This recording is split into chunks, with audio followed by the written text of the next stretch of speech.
Good evening, ladies and gentlemen, and welcome to this evening's planning application meeting on the 28th of February 2023. Item number 1 is the evacuation procedure and meeting procedures, which I'll quickly go through. So first of all, can I ask that you ensure that you're all signed in on the sign-in sheet provided? These will be used in the case of an evacuation.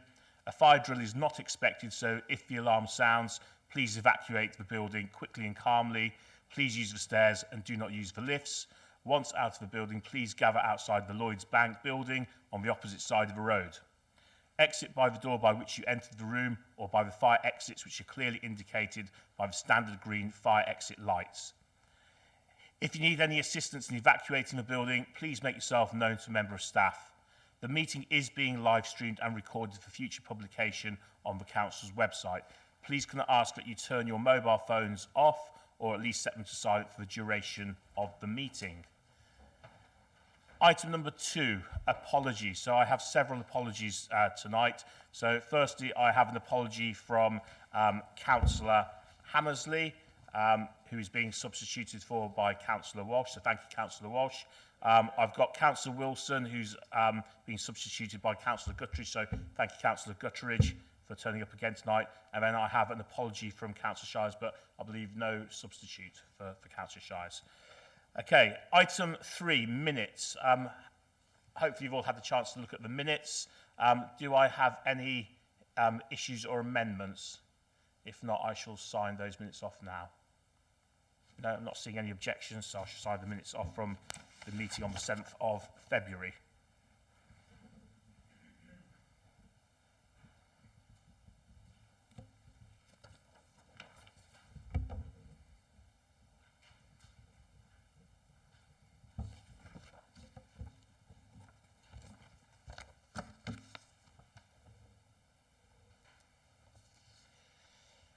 Okay, item 4, declarations of interest. Do any members have any declarations of interest to declare which are not printed on the schedule?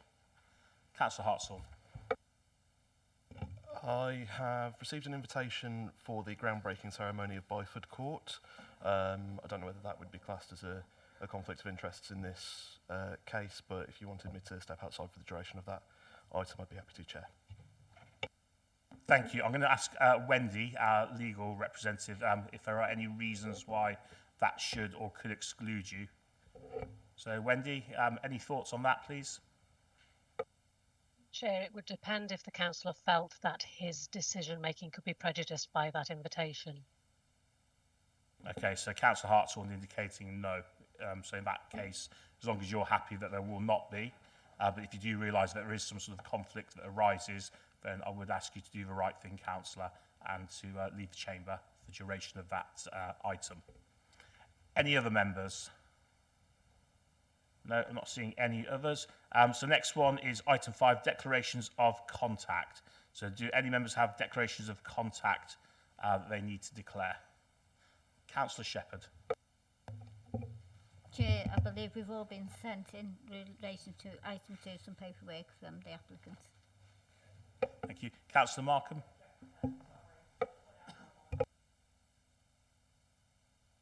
Councillor Markham. Yeah, thank you. I'm not sure whether I need to declare this or not, but I'm going to. I've actually had contact with a member who has had contact with the objector for item 2. I personally haven't spoken to the objector and I haven't said which way I intend to vote, but I just thought I'd say that I'd had contact with a member. Yeah, that's fine. Thank you for letting us know. That shouldn't preclude you from taking part in that item, Councillor.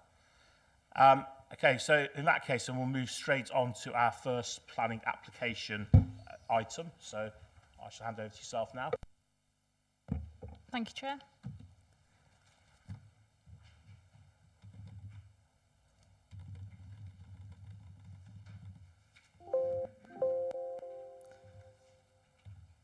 Okay, so this is item 1. It's an application at Byford Court, Byford Street, Nuneaton. It's a variation of condition 2 of the original planning permission to amend the originally approved landscaping plan. Oh, sorry, this is going faster than my... Right. The key issue to assess as part of this application are the implications of amending the landscaping plan. On your screen, there's the landscaping plan that was originally, don't know why that's moving, apologies. That's the landscaping plan that was originally approved by the council on the left-hand side, and on the right-hand side, it's the landscaping plan that's now proposed. That's a larger view of the landscaping plan. You'll note that some of the surfacing has changed, so you'll see the speckles sort of on the internal access roads and parking areas. They will now be tarmac, and there are also some changes to soft landscaping that I'll discuss in full. The revised landscaping plan would result in changes to soft and hard landscaping. The scheme proposes the loss of 7 proposed trees to the south adjacent to Wood Street. During the demolition process, because this is a previously developed site, 5 acacia trees were removed, and the tree officer raised concerns as the tree officer considered that these trees provided visual amenity to the area. As the trees had already been removed within the previous application, their removal was on balance considered to be acceptable, providing that tree replacements were agreed. This amended application would see the removal of these tree replacements fronting onto Wood Street, as you can see on the left. However, the tree officer responded to the consultation exercise carried out as part of this application and has no objection to the submitted plan. In terms of soft landscaping, the landscaping parcel to the southeast is proposed to be predominantly amenity grass with small sections of ornamental planting rather than a mixture of amenity grass, trees, shrubs and ornamental planting as was previously approved. An additional tree would be planted to the southwest, and the drying area for drying clothes would be moved from being adjacent to the garden of plot 1 to be to the rear of plots 1 and 2. The implications of moving the drying area are considered to be minimal and hence acceptable. The revised plan would also see the loss of 3 proposed trees to the northwestern boundary and the loss of 2 proposed trees to the north of the site, which can be seen on the left-hand image. Other tree removals within the site have taken place, those located to the west of the parking area. However, these have already been granted under a previous discharge of conditions application. With regard to the hard landscaping, the previously approved plan proposed a mixture of buff and grey block paving with sections of flag paving, and this proposal would see the use of asphalt surfacing with flag paving. Whilst the use of paving is more visually appealing than tarmac, both are classed as bound surfaces, and therefore the County Highway Authority have no objection. In addition, the use of tarmac is common within the surrounding area, and therefore the impact of visual amenity is considered to be acceptable. You can see the below images of the approved scheme and the proposed scheme on the left and right respectively. Other matters relate to objections and consultation responses. One objection has been received during the course of the application, and the objection states that the site boundary has been altered to move closer to their property. The boundary has not changed from the originally approved application. The objection also refers to the creation of an alleyway to the back and side of their property, and that this could result in antisocial behaviour. There is a walkway in part of the site, however this was also shown on the previously approved landscaping plan, and hence this is considered to be no material change between the two. There have been no objections from the Council's tree officer, the County Highway Authority, or the County FRM team, Flood Risk Management team, or the Council's Parks and Countryside team. In conclusion, whilst the removal of additional trees is regrettable, the site is still likely to achieve policy-compliant biodiversity scores and a biodiversity net gain overall, and the tree officer has no objection to the scheme. It should also be noted that this site was a previously developed site, and the scheme does not result in a loss of overall soft landscaping when compared to the previous development, which has now been demolished. The scheme has been amended to incorporate comments from the Council's Parks team, and generally the alterations displayed within this Section 73 application are considered to be acceptable. The alterations to the hard landscaping element of the scheme would have minimal impact, and the permeable tarmac surfacing would ensure satisfactory site drainage and surface water management. As such, the recommendation is one of approval, subject to conditions. Thank you, Chair. Okay, thank you very much. I have one speaker on this matter, and that's in objection to the proposal, and that's Mr. Smith. So do we have the microphone for Mr. Smith? So, Mr. Smith, once you get the microphone, you're ready, you have your 3 minutes.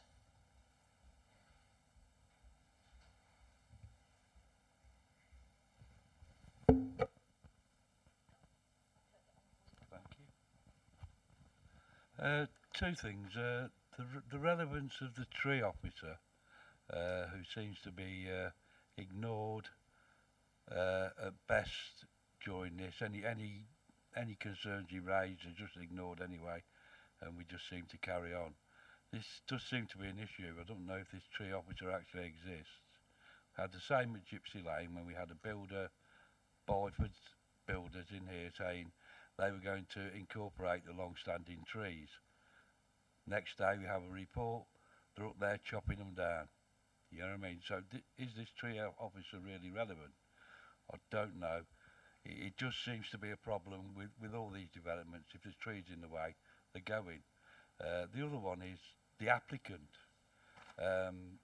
Usually in a council-led development, it would be the council that makes the application. Is Mrs. Dawn Dawson acting in a private capacity for this application, or as a director of NABCEL or a director of the council?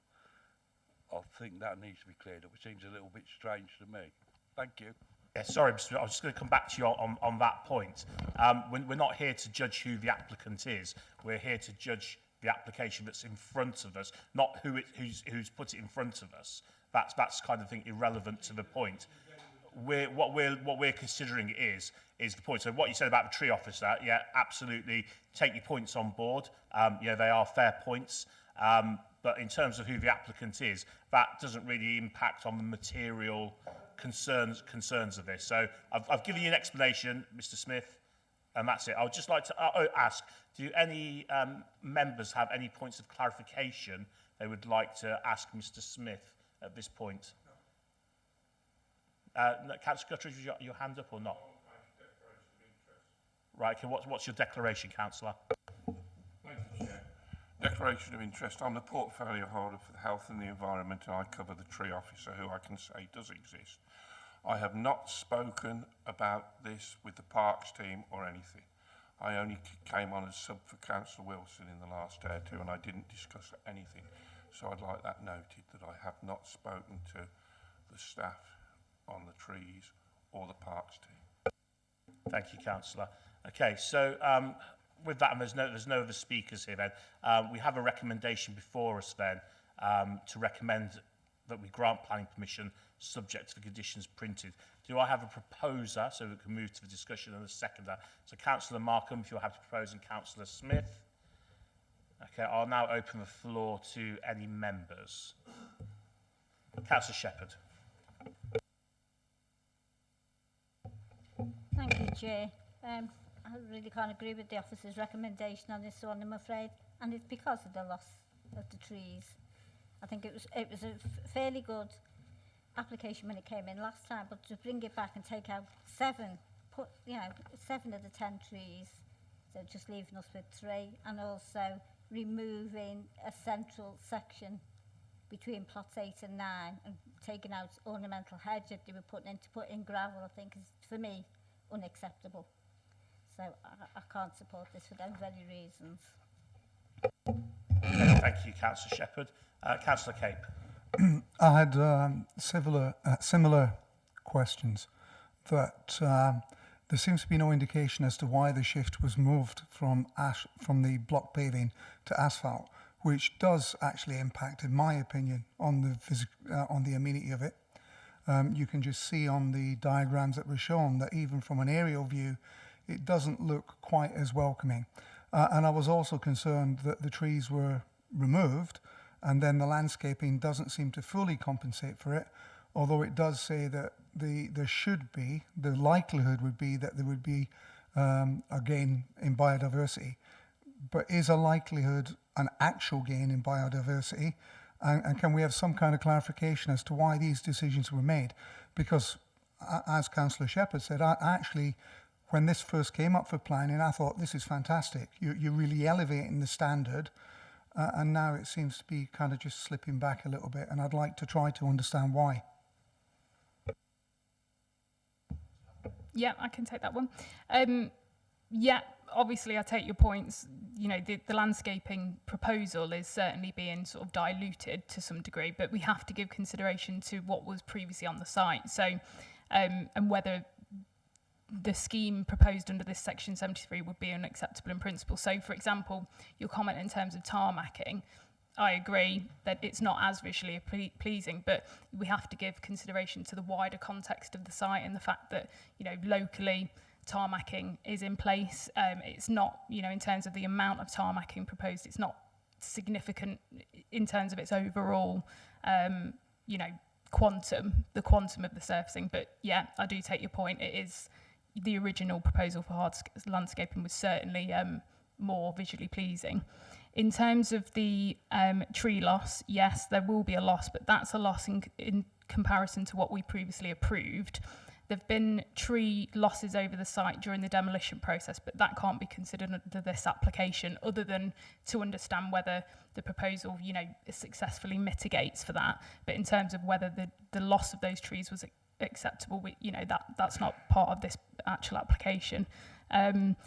In terms of why they're looking to not propose as many trees, I don't know the answer to that. And they probably don't really need to set that out, although that would be helpful for us to understand. I think really the key thing here is it's a previously developed site. The scheme before had a number of trees on it that weren't, you know, particularly, I know the tree officer said that they had some visual amenity impact, but that they've now gone.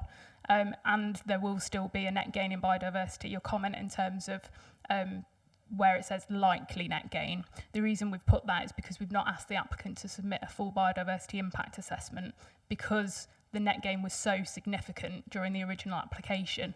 It wouldn't be reasonable to, because we know there'd be a net gain. Yes, we don't have a biodiversity metric, you know, 3.1 DEFRA metric, but I think, you know, for any applicant, we probably wouldn't ask for that for the scale of the application that we've got in front of us, and the tree officer's happy that there would be a net gain. So that's probably material for you to sort of balance the fact that we still have a net gain visually. You know, my professional planning judgment would say visually it's still an improvement based on, you know, what the site was originally. But hopefully that answers the questions, but just let me know if not. Okay, any other members? Councillor Green. Yeah, good evening. As a Borough resident, I am particularly concerned because in the original application, as already mentioned, the tree officer said that if the trees were removed, replacements would be required to be put into the plan. In this situation, these replacements are now removed and the tree officer seems happy with it. I can't quite seem to understand why that is the case. I know you've already stated your opinion, but I'm struggling to understand that myself. Councillor, I think the key thing is just going back to reiterate what the case officer said. It's about the net gain in biodiversity. And I think where the tree officer has come from, that given where we were with the site before it was demolished, we have got, even with the revised proposal, a significant net gain in biodiversity.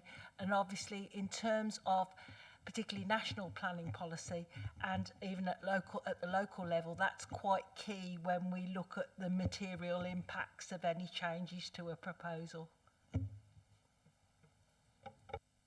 Councillor, does that answer your question? Yes, thank you. Okay, any other members? So, sorry, Councillor Shepherd, just going to jump in there myself. Obviously, I'm against which I've spoken about. However, I don't know whether if the rest of the committee were mindful of approving it, it's not necessarily how I say it, that maybe a condition could be put in there that the 7 trees are put somewhere else. Because they've not even said, well, we're taking 7 trees out, we'll put 7 trees in the vicinity somewhere. That it's just, they're just going. So I'm just wondering whether we could put condition. We have done it in other planning applications. I'm just wondering whether that be possible. Thank you, Councillor. Councillor Gutteridge. Thank you, Chair. About trees, we are planting more trees this year in the borough than we ever have done, than we have taken out. Also, we have it in various areas in the borough, the wrong tree in the wrong place. We need to plant the right tree in the right place. So I don't like taking trees down, but what we're doing this year, we're planting more. And I think it's 242 trees we've planted, and we've started to go through the borough. So I think we will get a net gain with the biodiversity. Okay, thank you, Councillor Guttridge. I did want to ask a question regarding the sort of the asphalt as well, and why that was chosen as the final decision, whereas initially it sort of wasn't. I think they had something that was probably slightly superior initially, and then obviously they've gone for asphalt, which to me, I know appears like a slightly cheaper solution. So I'd be interested to know why asphalt was perhaps selected in the end, and are there any benefits to asphalt over the other surface that was proposed? Sorry, just having a can't even say it. Conflab, thank you. That's the word. So I'll just go over my point, and then I'll come back to you in a moment. But I was just talking about the asphalt and asking why the asphalt was selected. Does it offer superior qualities? Because I think visually what we had initially was probably nicer than the asphalt, and it just seems a bit weird going to that. So I just kind of think, are there any benefits of asphalt over the old proposed surface? Just to note that I'm the presenting officer tonight, so I didn't actually deal with the planning application, but I've reviewed the agenda in full, and I reviewed the officer report when it came through. I don't know the background in terms of why they've now chosen to remove paving and the other hard surfacing. I'm guessing it's probably to do with cost and maintenance and things like that. But again, you know, we need to look at whether, you know, visually, would we refuse a scheme on the basis that it, you know, it'd have tarmac parking? Yeah, that's sort of down to members, of course. Thank you. Thank you. Yeah, I was just thinking of that in terms of, if you're going to build something like this from the off, you know, and you've got a blank canvas, why not do it as well as you possibly can initially, and then rather than sort of doing bits here and there on the cheap. But I mean, if there's no sort of net gain in terms of the benefits, then I guess that's maybe slightly a moot point. Yeah, Councillor Hartshorn. Thank you, Chair. Just being the ward councillor for the area that this planning application's in, and I think the tarmac surface would blend in well with the existing streetscape that's already on Byford Street and Wood Street and the surrounding area. So I think it might fit better with what's already there, but obviously I'm still a bit disappointed about the loss of the extra trees being planted. But unfortunately, if that's the application before us, that's the application before us. Well, I mean, if people do want to propose a motion, you know, a condition to look at extra trees, I think we just have had a bit of a conflab about whether that's possibly doable. I don't know if you can put some more meat on the bones of that and what that might look like, and see whether somebody then wants to propose and second it. Yeah, certainly. In a discussion with the case officer, and Karina, would you mind bringing that? Is there a plan up where we can show the area where we could possibly condition a scheme? Basically, we would want to see more planting on that part of the scheme. So that is a way forward, and it is as you're looking at the screen, it's that area at the bottom right-hand side that we possibly could put a condition on that they submit to us a scheme for additional planting in that particular area. Yeah. So do I have a proposer for that? So Councillor Cape and Councillor Hartshorn is happy to second that. So can I just take a vote then, all those in favour of that condition? Okay, so that is, I think, against? Abstentions? Okay, one abstention. Okay, so if we go ahead then we will condition that if we do go ahead. So do I have any other speakers then on the actual development itself, now that we've got that extra condition there? So can I now take the vote in that case on the recommendation, which is to grant planning permission subject to the conditions printed? So all those in favour? Against? and abstentions. Okay, so that is carried then, subject to the conditions as discussed. Okay, thank you. And we'll go on to item 2 when you're ready, please.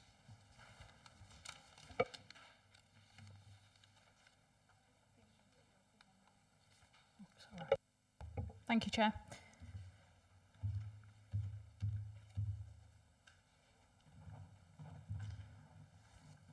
So this is item 2, site address is 8 Salvia Way, Bedworth. The application proposes a single-storey rear extension at the site, and on the right-hand side of the screen you'll see the proposed block plan. It sort of gives you an indication of the surrounding sort of density and siting of other neighbouring residential dwellings. The key issues to address as part of this application are the impact upon residential amenity and the impact upon visual amenity. The applications met the triggers to be decided at Planning Applications Committee, as 7 objections were received from 6 addresses during the course of the statutory consultation period. The objections received relate to impact on privacy and overlooking, impact on neighbouring house values, increased potential for flooding, concerns in relation to the right to light and massing, concerns in relation to overdevelopment and the loss of garden area, unacceptable design to include the roof lantern, lack of quality of space, concerns in relation to the quality of the application submission and the drawings submitted, that distances fall short of privacy, aspect and light, construction will increase noise pollution, and a threat to storm and rainwater disposal. On the right hand side you can see a Google aerial imagery of the site. Again, it gives you a better idea in terms of properties and how they've been extended at the rear. Here are some site photos. So left hand side is the rear of the application dwelling, middle is the front of the application dwelling, and to the right is the view from the rear garden of the application site to number 9 Salvia Way that's located to the east. Some more views from the rear garden of the application site. So on the left, that's number 5 Jasmine Way, and on the right is number 2 Salvia Way. I'm just going to flick through some of the plans now, but you'll have these in the agenda reports pack as well. So existing floor plans are provided on the screen. Proposed floor plans are also provided. That's a roof plan and a proposed floor plan together. We've got elevations existing on the left-hand side and proposed on the right-hand side. You can see the application relates to a single-storey flat roof extension. And in terms of the assessment, the proposed single-storey rear extension is to be located at the rear of the property. The extension would project from the rear elevation of the dwelling and the garage by a maximum of 8.4 metres with an overall width of 10 metres and a height of 3 metres. The extension would feature a flat roof with large roof lantern and will provide additional kitchen, dining space and a library space. The report pack assesses impacts upon number 3 and 5 Jasmine Way and numbers 2, 3, 4 and 9 Salvia Way. Pages 26 to 28 of the agenda reports pack sets out a detailed assessment of the residential impacts upon neighbouring properties and their rear garden areas. Consideration has been given to the overall depth of the proposed extension, which would be built up to both shared side boundaries of the site. Consideration has also been given to the orientation of the extension and its impacts in terms of shading and sunlight. The report sets out that near the boundary of an adjoining usable rear private amenity space, a proposed single-storey extension should be less than 4 metres in length. The extension does not comply with this SPD guidance at 5 metres in length along the shared side boundary with number 9 Salvia Way, which is located to the east of the site.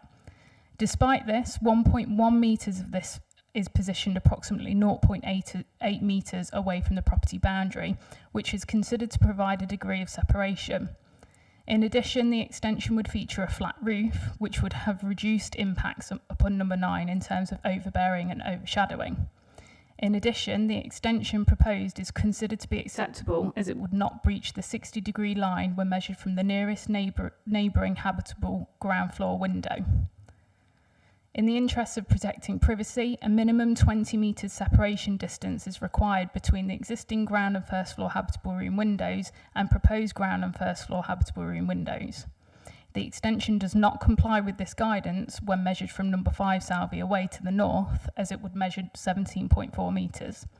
Despite this, the proposal relates to a single-storey extension, and given that the two sites are separated by an approximately 1.5 to 1.8 metre high fence, the overlooking or privacy impacts would not be significant between the two sites to warrant a refusal of planning permission. The amenities of the occupants of number 5 Jasmine Way would not be affected to any unacceptable degree. Whilst the neighbour comments and objections have been noted and considered in the assessment of the scheme, it's been concluded, owing to the flat roof design of the extension and its overall height of 3 metres and the presence and height of existing boundary treatments, that the impacts arising to neighbouring properties and garden areas would not be unacceptable to warrant a refusal of permission. The extension has been designed to be in keeping with the original dwelling, with red-facing brickwork and white UPVC rainwater goods. Despite featuring a flat roof, white aluminium windows and a roof lantern, this shall not appear out of place given the character and appearance of the existing dwelling. In addition, as the extension would be located to the rear of the property, the extension would not detract from the character and appearance of the area, appear intrusive or dominate the existing property, and it's therefore considered to be in accordance with the guidance set out of paragraph 13 of the Council's Sustainable Design SPD. In conclusion, although the distance standards have not been met at number 5 Jasmine Way by approximately 2.6 metres, this has been mitigated as the extension would be single-storey in scale and would feature a flat roof of 3 metres in height, 1 metre under what is permitted under householder permitted development rights. Moreover, the two sites would be separated by fencing. In addition, it should be noted that paragraph 11.2 of the Council's SPD sets out the standards of amenity provided within the SPD should be used flexibly depending on house layout, on site circumstances such as orientation, window, ceiling and roof heights, levels, garden size and shape. On balance, whilst there have been a number of objections received during the course of the application, the extension would not result in significant overlooking, overshadowing or overbearing impacts to any neighbouring properties or garden areas to warrant refusal of planning permission. In addition, the design and visual impacts of the scheme are considered to be acceptable and would accord with Policy BE3 of the Borough Plan 2019. As such, the recommendation is one of approval, subject to conditions. Thank you, Chair. Thank you very much for your presentation. I have one public speaker on this in objection, and that's Mr. Chung. So, Mr. Chung, when you're ready, you have 3 minutes. Hello, everyone. Good evening. Excuse me, my English is not perfect. It's not my first language. The reason why I'm accept this application is that's the overlook from the actual area. If you can see on this, maybe a bit blur. This is my view actually from my garden. As you can see, currently I still can see the actual kitchen windows. I don't mind my frame, they're actually my frame to build an extension. But in a way, I don't want to compromise my privacy because the library, the one they want, is a window there. It'll be actually facing my back of the house, every single area. And we're actually, if I can see their kitchen now, then I'll see their bay window there as well. And this is the view from my bedroom, as well as the bathroom, another bedroom, and a family bathroom. If you could look at here, this is the middle of the garden, and that's where they're going to place the bay window to look directly into our rooms, which we feel a bit, obviously we trust them, but who knows how long they're going to be there for, and who's the person going to be next to be living in there. And you have a bay window looking at your bathroom, your bedroom, not just your own, but your family bathroom and your kids' room as well. And this is the bit where I feel a bit hard to take. Also, the drawing is quite a lot of flaw in there. As you may see previously or from the paper that you have, the drawing is very faint. A lot of people may look at it and think, well, it isn't that bad, it isn't that big, but I have found someone to actually do an estimate on it, and it actually used over 58% of the rear garden for the extension, 58%. And that basically is bringing, the initial drawing were actually almost touching number 3 Jasmine Way. Now, they revise the drawing and bring it backward. However, even after the revised drawing, they still show no distance of actual distance away from that particular property. And I can tell that property belongs to me also. And I'm really concerned about the actual overall, the distance between the extension they're actually trying to do, actually getting too close to the other property that I own also as well. Overall, it's just the most concern for is the privacy. Who wants to have, living in your own house that you may actually be looked over from somebody down there, which is so close to you every day. And, is eyesore, but like I said, I have built extension myself, which is, you see on the Sky, this Google map that you just saw, on there. And I don't mind if they build such a size as well. Without the library, I'm more than happy for them to go ahead because I'm not going to, compromise the privacy by having that library. And that's it. Yeah, really. Thank you. Okay, thank you very much. Would it be possible to have a look at those pictures? Do any other members want to have a slightly more detailed look at those pictures yet? Okay, so what I'll do, I'll just quickly adjourn the meeting for 2 or 3 minutes just to give members a chance to study and have a quick look at those pictures. As like you, I haven't seen those before, so we'll just pause the meeting if we can for about, should we say 5 minutes? I'll give everyone enough time to have a look at them. Yeah, thank you. Point of clarity, Chair, please. Yeah. The gentleman, the objector, what house do you actually live at? Which is yours? What number? Oh, is it 2? Oh, is it? Sorry. Number 2. Thank you. Thank you. Thank you. Okay, we'll reconvene the meeting at 22.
Okay, councillors, can we make a return to our seats?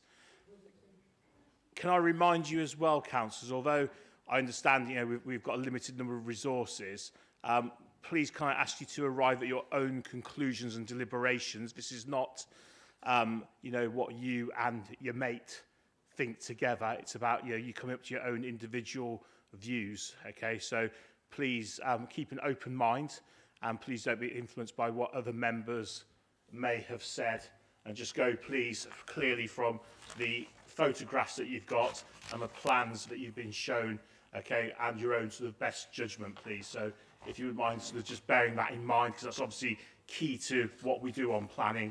Okay, it's keeping an open mind on everything that's presented in front of us. Okay, yeah. Okay, thank you. So we're now back live in the room. So for those viewers at home, we've just had a break for several minutes so that we could study the photographs and the plans, and to allow councillors to sort of gather their thoughts and views on what that might be. I'm going to now sort of ask, one thing I didn't do was ask, does anyone need any points of clarification? Or I'd like to ask for any points of clarification, Mr. Chung? No, I'm not seeing anyone indicated. So in that case, then, we have a recommendation before us to grant planning permission subject to the imposition of planning conditions as printed. So do I have a proposer and second so we can move to the discussion? Okay, so Councillor Markham and Councillor Smith. Okay, so I'll now open the floor to any members. Okay, Councillor Cape.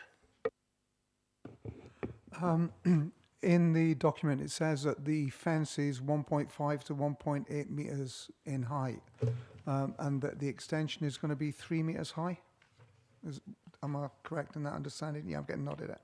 So that would leave a gap of about a metre above, which would be visible. Do we know who has ownership of the fence, the boundary fence? Who's responsible for that? Just to clarify, the boundary treatment to the northern side, so between number 8 and number 5, is lower at 1.5 to 1.8. I think there's a higher boundary treatment to either side between 1.8 and 2. I don't know who owns the fences. It's not a material planning consideration that we would look into. It would be a sort of private matter between two parties to resolve. When you built an extension, you'd liaise with your neighbour outside the planning process, so we wouldn't be able to sort of control that element. But yes, you're right. Obviously, the elevations show that the extension would be protruding above the neighbouring boundary with number 9. So the one that's on the screen now, that bottom image, essentially you're standing in number 9's rear garden there, looking at the extension. So that's what the neighbour would view. Hopefully that answers your question. Okay, thank you. Mr. Chung, you wanted to come in and just clarify the boundary issue.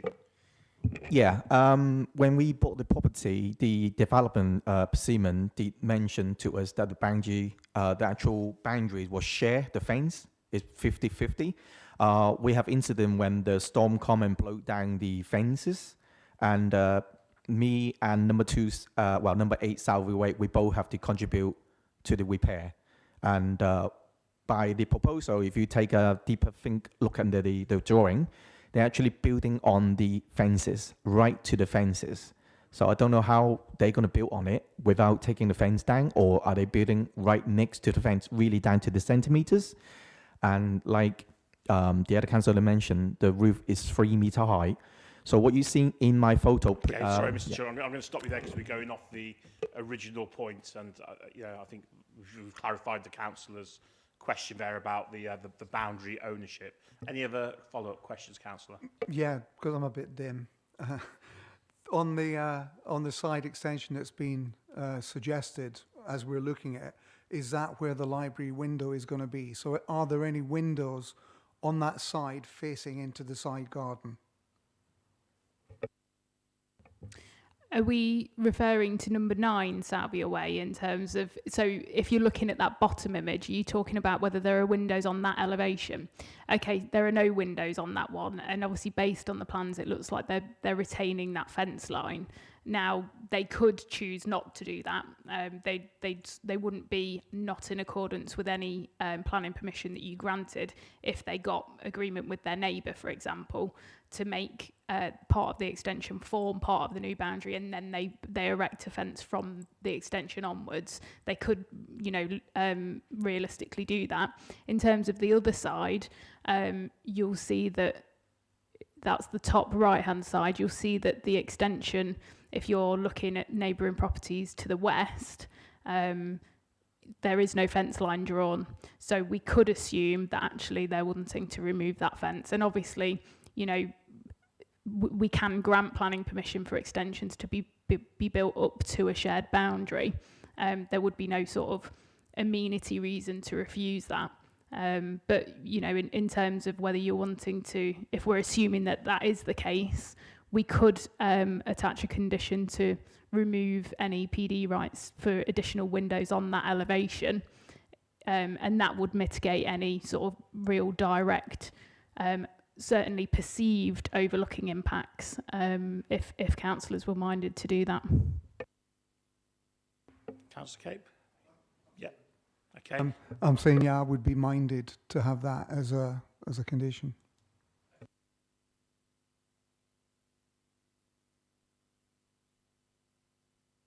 Councillor Markham. Yeah, thanks.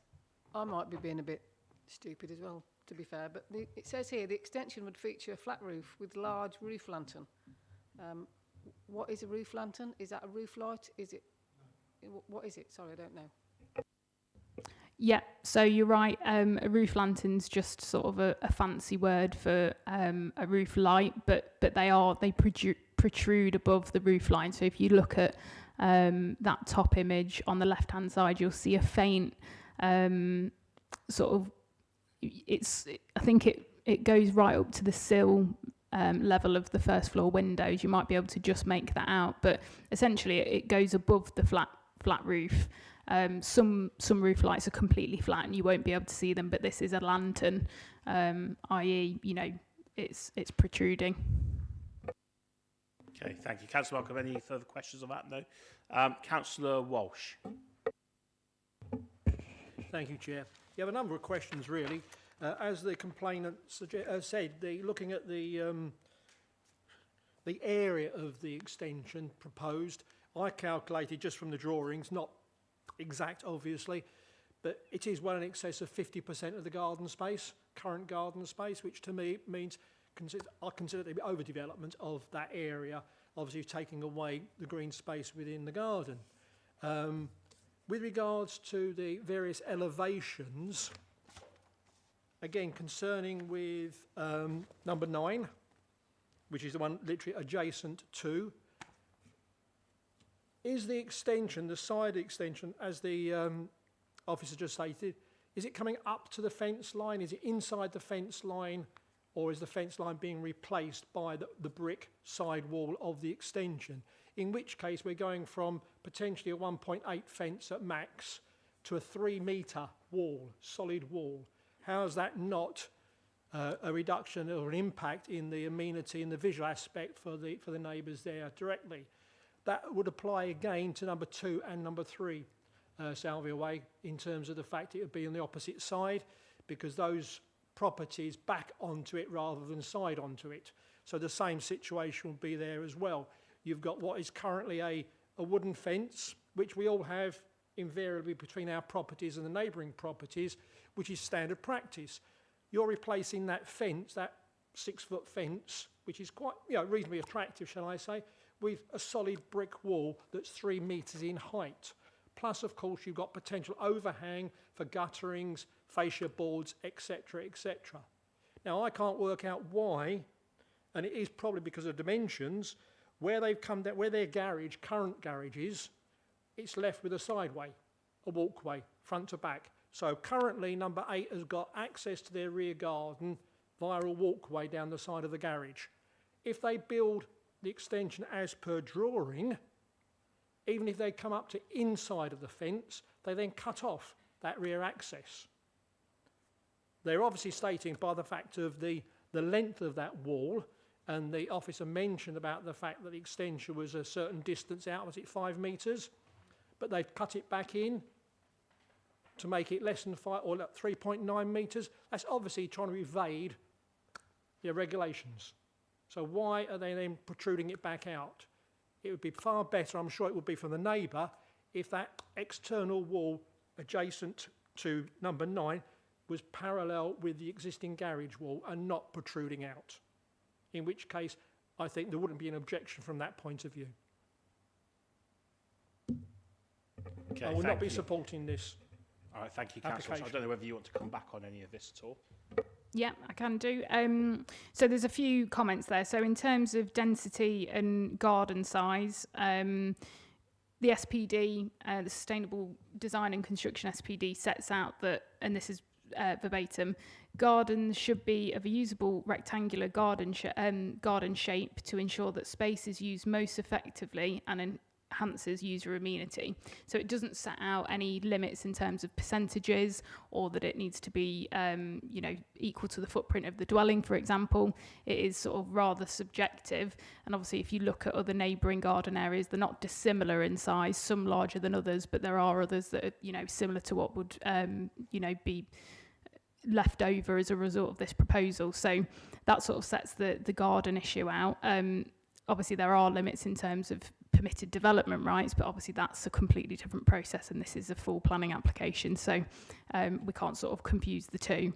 In terms of number 9, and whether this would be a new boundary, essentially, I think we touched on that a minute ago, and the drawings do show that the fence line would be retained.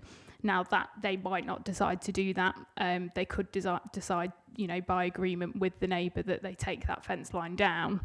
I would advise that, obviously, yes, it's 3 metres high, yes, it does protrude above the fence line, but that is the case for a lot of permitted development applications, which obviously already have a planning permission that's granted through legislation. So yes, this application isn't permitted development because there's a number of reasons, but this site it has its permitted development rights intact.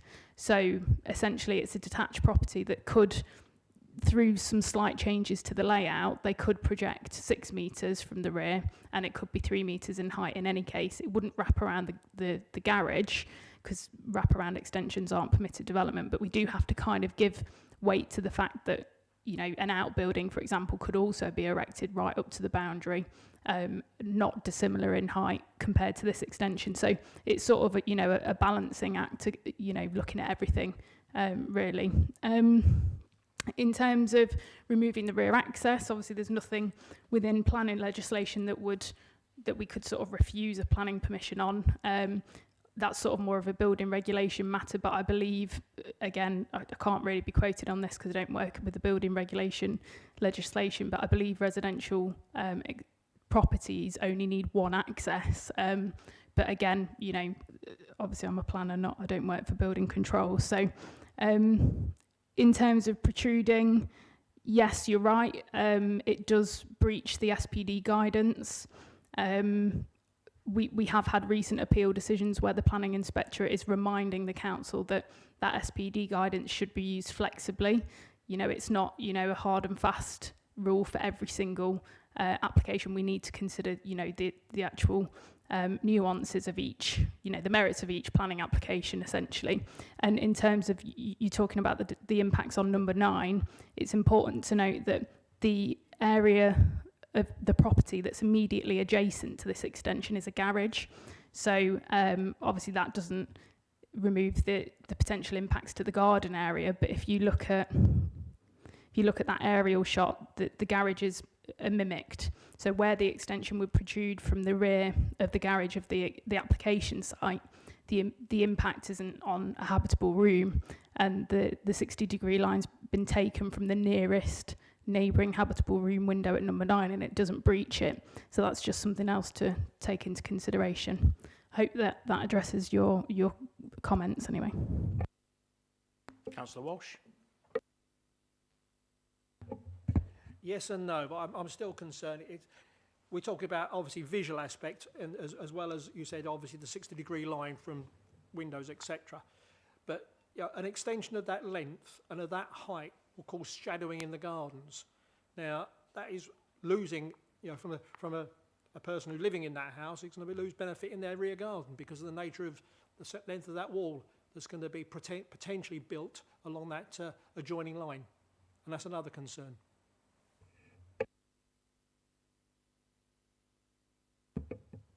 Yeah, I take that comment. Obviously, we have to consider the size of number 9's rear garden area. There will, of course, be an overshadowing impact. If you look at the orientation of the sun, you're going to have some impact in the afternoon. But how great is that impact? Is it unacceptable to the amenities of the occupiers, or is the impact reduced because it's flat roof? I think we just need to sort of consider those things. But yeah, you're totally right. It does breach that SPD length guidance, and the step in, yes, potentially has been, proposed to try and sort of mitigate the conflict with that part of the SPD. Okay, thank you. Go for it, Councillor. Yeah, just one small point. Given the internal height of a room is approximately 2.4 metres, how do we get to 3 metres on a flat roof? Can I just get some clarification on that? Because 3 metres compared to 2.4 of an internal height is quite a big difference. Yeah, I mean, obviously I can't comment on, the way it's constructed. We just obviously deal with the planning aspect, but you will have an internal floor level that's likely to not match the garden exactly. So that's a certain depth. Flat roof is obviously going to be insulated as well, but I think I'd probably advise they're not material to the assessment of the application. The height is the height. How they make up that height is up to them really as the applicant. I think just to add to that, obviously in terms of permitted development and single stories, the height is 3 metres, and obviously that national guidance takes account of what is normally the height of a single story extension. Okay, do I have any other speakers? No? Okay, Councillor Cape, I want to come back to you because you, I think we're looking to propose an amendment, is that correct? I'm totally confused now. No, I can remember back. It was about amendment to say that there would be... Sorry, not amendment, a condition. A condition that there would be no window overlooking that earlier bit that we discussed.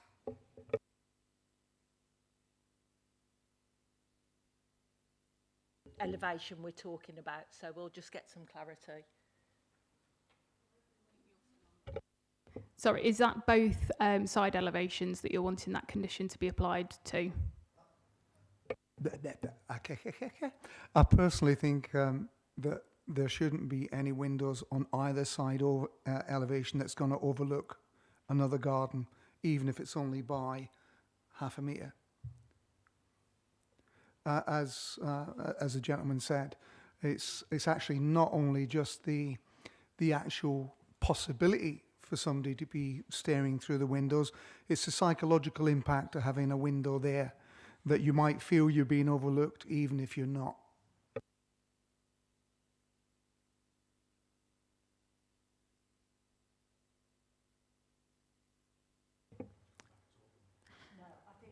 Thank you, Councillor. I think we've clarified that now in terms of where we would put in that condition to restrict any new opening.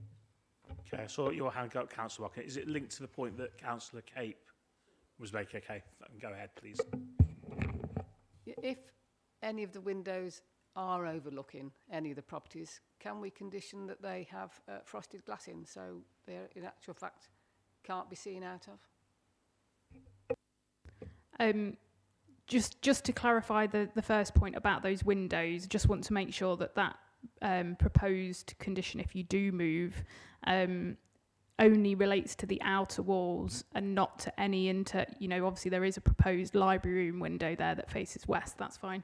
In terms of the comment in terms of frosted glazing, I would say that would be an unreasonable condition for a ground floor window, and that's because yes, it's a large window, but planning sort of uses the measurement of 1.7. So whilst the neighbour may be able to see the window, like we see all of our neighbouring properties' windows, the actual overlooking impact is not going to be unacceptable, because unless that person is extremely tall and looking out of that window, you know, a lot, the views you're going to be able to afford over a boundary fence are relatively limited. So I don't think that would be a reasonable condition in my opinion. Okay, Councillor Markham? No. Okay, so are you happy to propose that, Councillor Cape, regarding the windows? Okay, do I have a seconder for that about the windows on the exterior walls? Okay, Councillor Hartshorn. Okay, so all those in favour of that condition, should we go ahead?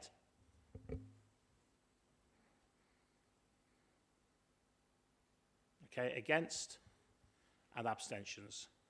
So one abstention. Okay, so if I've got no other speakers, then I'll move to the vote on the main recommendation then, which, subject to obviously the conditions as printed, and the one we've just sort of voted in. All those in favour of the recommendation to grant planning permission? All those against? And abstentions?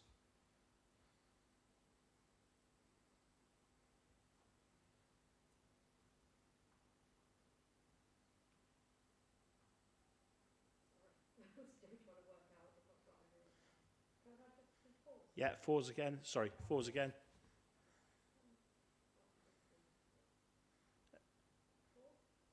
Okay, do you want to say against again? Against?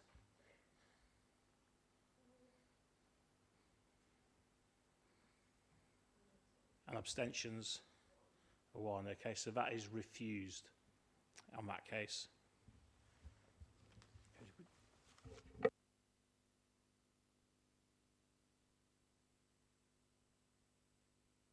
Yeah. Okay, so we've got to come up with grounds then for refusal. So are we looking at grounds on the grounds of privacy and overdevelopment?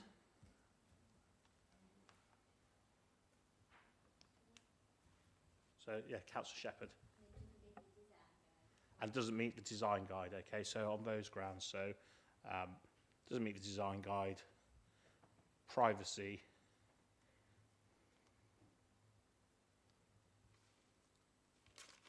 okay, and I would also say actually breaks the line as well, so any linear design as well, it sort of goes against that as well, so kind of when you look at it, it would actually break the line that goes across the gardens. So whether you can or you can't. If you can, great. If you can't, you can't. Okay, so do we need to take a vote on those to vote those through, or are we okay to just have that as that? Do you want clarification? Do you want? Yes. Yeah. Yeah, okay, so all those in favour of those reasons for rejection? Can we could we just have clarification on the reasons for refusal? Right. So sorry, just because when I come to write this decision, I want to make sure it reflects what everyone's decided. But in terms of privacy, obviously we need to be explicit in terms of who we're considering this proposal would be detrimental to. So are we considering the property? Which properties are we saying would be harmed in terms of their privacy?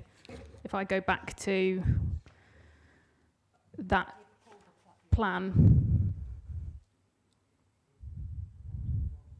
Are we saying number 9 to the right? And that's privacy, just bearing in mind there are no side-facing windows towards number 9. Okay, so we're talking about number 2, Salvia Way.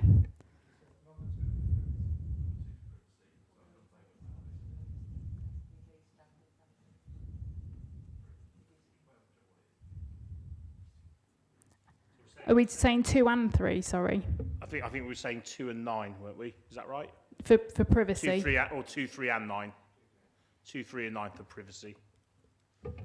I just want to clarify that you are refusing against, on privacy grounds, to number 9. There are no side-facing windows towards number 9.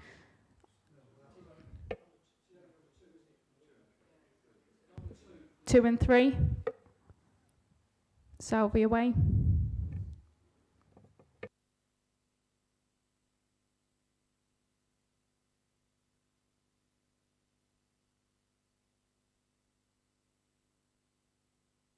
Yeah, two and three.